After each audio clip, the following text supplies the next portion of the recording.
Here's a Toronto Muslim saying the quiet part out loud. Check it out. What would happen to a gay couple in Gaza? Executed according to Islamic law. Islam doesn't endorse gayism. Islam doesn't endorse homosexuality. Okay, so would you like to see Sharia law in Canada replace Canadian law? At some point it will. You know, because we have families, we are making babies. You're not. Your population is going down the slump, right? Yeah. By 2060, Muslims will be the biggest religious group the world over. Right. What are you going to do then? Actually, are you going to oppose Sharia even then? Okay, so you say that. So that was a trailer. That was just a trailer of what is to come. One of the most fascinating conversations of a brutally honest Islamist explaining what Islam and Muslims will do to the West and their plan for takeover. Israel was established on an empty, barren desert. Is that right? I didn't say that. Okay, so what's your point of view? I'm looking at some of the signage. I see it says Israel is an apartheid state. Yes, it is. Well, What do you mean by apartheid? Apartheid means a state that separates, that treats people differently based on their race or religion. Right. So isn't Israel that? There are even Arabs that sit in the Knesset in Israel. So I'm trying to understand. Yeah, but those must be house Negroes, house Arabs. Oh, really? Really? Yeah. You know that? You know, I'm glad you said that and I didn't. That sounds very racist to me, sir. What would happen to a gay couple in Palestine? All right, so hold on. So he's saying that Arabs that have high positions in Israeli society are like sellouts. People that are very willing to work with Israel. Israel is very willing to work with them. When you look at it from the perspective of, I want to destroy Israel, yes, you're not going to be able to climb very high in Israeli society. However, if you work within the system, 100% you are afforded nearly as many, if not the exact same opportunities that other Israelis and Jews are afforded in Israel. Sign, sir. What? What would happen to a gay couple in Gaza? Executed according to Islamic law. Islam doesn't endorse gayism. Islam doesn't endorse homosexuality. Just like Canada doesn't endorse a lot of things. And do you think that's good? If I were to... Do you think that's good, sir? Do you think it's good for gays? In Canada, I would get executed, right? I would get prosecuted. In the same way, Islam doesn't approve of being gay. I see. Okay, so would you like to see Sharia law in Canada replace Canadian law? At some point it will. You know, because we have families, we are making babies. You're not. Your population is going down the slump, right? Yeah. And by 2060, according to Pew Research Institute, your research, by 2060, Muslims will be the biggest religious group the world over. Right. What are you going to do then? Actually, are you going to oppose Sharia even then?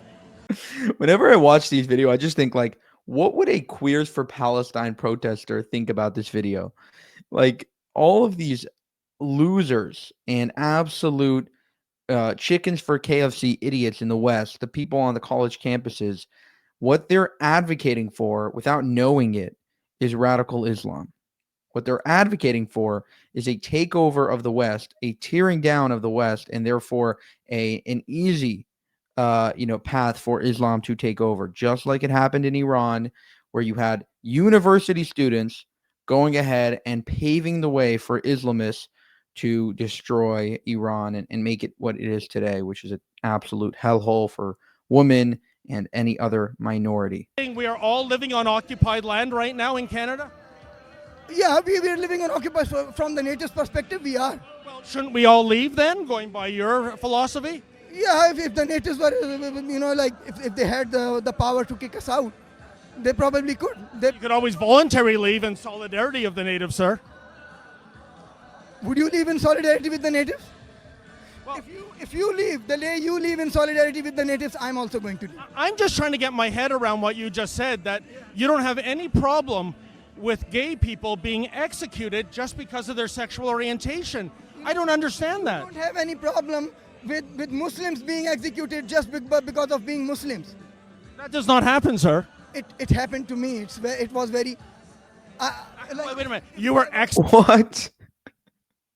You say that he was executed just for being Muslim, and he stands here today. It's a miracle, guys. It's a miracle. He was executed for being Muslim, and he's still alive. Executed? You're back from the dead? No, I'm not from the dead. I'm just saying I despite being a Canadian citizen. Like I'm telling you my own experience. At times I've been treated unfairly. I'm sorry to hear that. Yeah. No, really, I'm sorry to hear that. Muslims in Canada get treated unfairly every single day. I can't with these people. He goes from saying that he's going to take over Canada and impose Sharia law and throw gays off buildings to, you guys don't treat me nice here. Well, maybe the reason why you're not being treated nice is because you're not integrating into the society. You're trying to destroy and bring it down from within. It's unbelievable how he can go from aggressor to victim like this. Like he went from, you guys are going to be finished, we're going to take you out, we're going to kick you out, to, well, why do you guys not treat me nicely over here? Unbelievable. Whether it's job, whether it's admission in universities, whether it's something else, there is unfairness. There is racial profiling here. But see, I think that's the difference between you and I. I don't want any unfairness, even because you're a Muslim. But at the same time, I don't want to see people being executed for their sexual orientation. Okay, why? Why would you want that, sir? No. Why would you not want people like, it's because of these abnormal sexual orientations that your population is going down the slump as we are growing everywhere. And whatever the gay people are doing is against the commandments of God. If you do anything against the commandments of the Queen, even if you swear at the Queen in the court, do you get punished or not? Don't you think it's unfair? It's against free speech to swear at Queen, in the court. If I were to walk into a Canadian court and swear at your Queen, will I be prosecuted or not for that? Yes, sir. But I think there's a difference between. Hold on. I want to answer your question. I think there's a difference between a contempt of court issue and somebody being executed simply because of their sexual orientation. Let us waste our time. Okay, what did you say? I'm saying I think there's a difference between a penalty that isn't lethal, perhaps a fine, in a contempt of court issue, as opposed to... Notice that there are people around him trying to tell him, stop talking. Stop giving away what we really believe. Stop exposing your own faith. Stop telling the Westerners our actual plan for Islamic world domination. Having a gay couple executed simply because of their sexual orientation. I think that is an incredibly hateful, and from my perspective, even like the Queen is just another human being like me. Sir, who are these people whispering things in your ear? I mean, we're having a discussion. He said to me to keep you busy. Keep me busy? Yeah, that's what he said. Should I be looking over my back here? No, so the thing is, just the way executing gay people sounds unfair to you. You're not going to make a difference talking to rebel media. Don't talk to rebel media. Don't because look at their history. Just because, look sir. At rebel media's history. Look at our history, sir. Look at Canada Land and look at rebel media. Look at Canada. Yeah, look at Canada Land. Yes, Canada Land has got you guys documented. Peace out. Sorry, I'm sorry. It's always good in a very heavy discussion to have some comic relief. Anyhow. Like it's the different laws, different customs, right? At the very least, at the bottom line, you can think of it as different people having different customs, and you have to, respect different cultures and customs. At the very least, if you don't believe in God, and I'm pretty sure you don't, if you don't believe in God, at the least you have to respect. Just like I respect your law, I don't say anything like just for the sake of my own safety. I don't say anything against your Queen when I go to your courts. In the same way, you should also, like if you are in a Muslim country, you have to abide by Islamic law. Right? If you don't abide by Islamic law in a Muslim country, you get prosecuted. I'm not saying executed, you get prosecuted. But sir, we have Canadian law here, and you say that you want Sharia law to displace Canadian law. That doesn't sound very respectful. In majority, you wouldn't have any other option, my friend. Tell me this, do the vast majority of Muslims... No, I don't want to, buddy. I don't want to talk to a kid.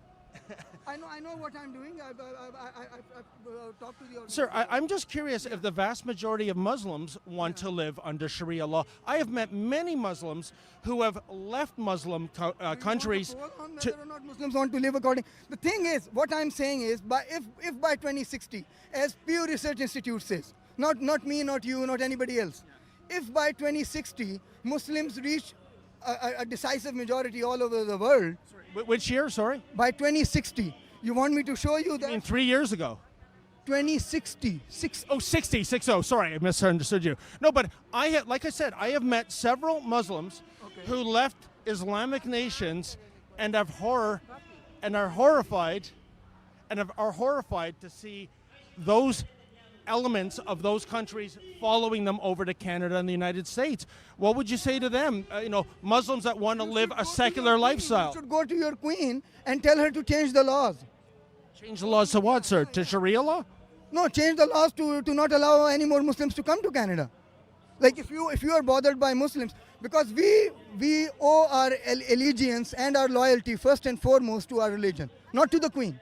To be honest, when I went for my so-called oath, I was silent. I didn't say anything. It was your responsibility to make sure you got it out of me. So when I didn't say anything, I'm not liable to any. I know. That's why I'm keeping him busy here. Buddy, what's the problem? You people seem so upset that all this honesty is coming out. Yeah. You know what? Just shut up. Shut up. Suggest So you the leave, thing is, please. I'm keeping him For busy real. here. You go. But this gentleman would like to speak with me. Leave. Why are so many people here rude, sir? We're having a civil discussion. Yo, you're fake. This is what Canadian culture teaches them. Or what, sir? I'm not gonna do anything. Just stop. Just get out. No, you're very, very smart. You're not going to do anything illegal in front of the police. You're very smart. You're smarter than I thought you are. Canadian culture, they taught them. So You might be talking me over to your side. I'm going to throw everything back at you because this is what you get when you, like, the way you raise them, the way you teach them at school. This is what you get. So again, in closing, he said it himself. He said very simply, you don't want us to take over? Well, don't let us in. Don't allow Muslims to come to your country because we are going to take over. And this idea of just screaming, well, it's not fair. It's not nice what you guys are doing. They're not claiming that it's nice. They're not claiming that they're trying to appease and be good as citizens. They have an allegiance to Allah. And this idea of, we should just let them in and try to reform them. No. We have, a very small window. The West has a very small window to decide, do they want to be politically correct or do they want to survive? And if they want their culture, Western culture, to survive, they need to say no to immigration, to place bans on certain countries, as well as perhaps a full Muslim ban, depending on the extremity of the situation. Trump has done it in the past. It has nothing to do with being anti-Muslim or anti all this other stuff. It's about getting people to the West that actually like the West and want to integrate into our society, and not people that want to bring it down. And like he said, if you don't want us to take over, don't let us come in. For more, subscribe to the channel. If you want to help us make more of these videos, you can go to buymeacoffee.com/JewishUncensored. Thank you, and have a good one.